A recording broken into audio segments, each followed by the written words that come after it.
कमरा 108 शहर के बीचों बीच स्थित होटल रॉयल पैलेस की एक अपनी ही अलग पहचान थी। इसकी भव्यता और सेवा के किस्से दूर दूर तक मशहूर थे।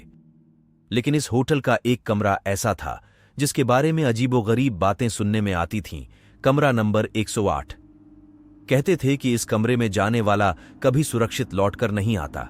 एक दिन एक युवा जोड़ा मनीष और मीना छुट्टियां मनाने के लिए इस होटल में रुके। होटल में सभी कमरे बुक थे सिवाय कमरे नंबर 108 के। रिसेप्शनिस्ट ने उन्हें चेतावनी दी कि इस कमरे के साथ कुछ अनहोनी जुड़ी है, लेकिन उन्हें कोई और विकल्प नहीं मिला। वे दोनों साहसी थे और उन्होंने कमरा ले लिया। पहली रात का समय था।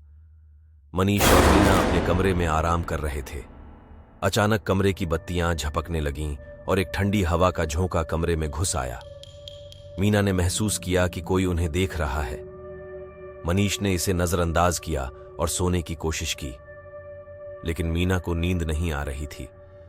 उसने देखा कि एक साया धीरे धीरे उनके बेड के पास आ रहा है। उसकी चीख सुनकर मनीष भी जाग गया, लेकिन जब उसने देखा तो वहां कोई नहीं था। थोड़ी देर सोने के बाद में सुबह हो गई। अगली रात मनीष और मीना ने कमरे को छोड़ने का निर्णय लिया, लेकिन होटल मैनेजर ने बताया कि कमरे में एक रात बिताने की शर्त के बिना वे नहीं जा सकते। मजबूरी में उन्हें वहीं रहना पड़ा। इस बार कमरे में हल्की हल्की खुसुर फुसुर की आवाजें आने लगीं। राहुल ने आवाज का पीछा किया और देखा कि दीवार पर खून के धब्बे थे जो अचानक गायब हो गए। रहस्य का खुलासा तीसरी रात मीना को एक पुरानी डायरी मिली जो कमरे के एक कोने में पड़ी थी। डायरी में लिखा था कि यह कमरा पहले एक युवती का था जिसका नाम रिया था। रिया ने इस कमरे में आत्महत्या कर ली थी क्योंकि उसे धोखा दिया गया था। उसकी आत्मा को शांति नहीं मिली और वह इस कमरे में भटक रही थी। अंतिम रात मनीष और मीना ने निर्णय लिया कि वे रिया की आत्मा को शांति देंगे। उन्होंने प्रार्थना और पूजा की। अचानक कमरे में एक तेज रोशनी हुई और रिया की आत्मा प्रकट हुई।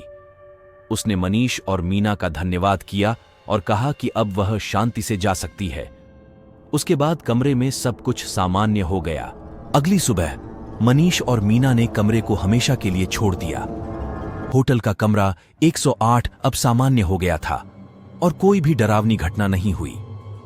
होटल के कर्मचारियों और मेहमानों ने राहत की सांस ली। कमरे की भूतिया कहानियां अब केवल कहानियां बनकर रह गईं। इस प्रकार भूतिया कमरा 108 की कहानी समाप्त होती है।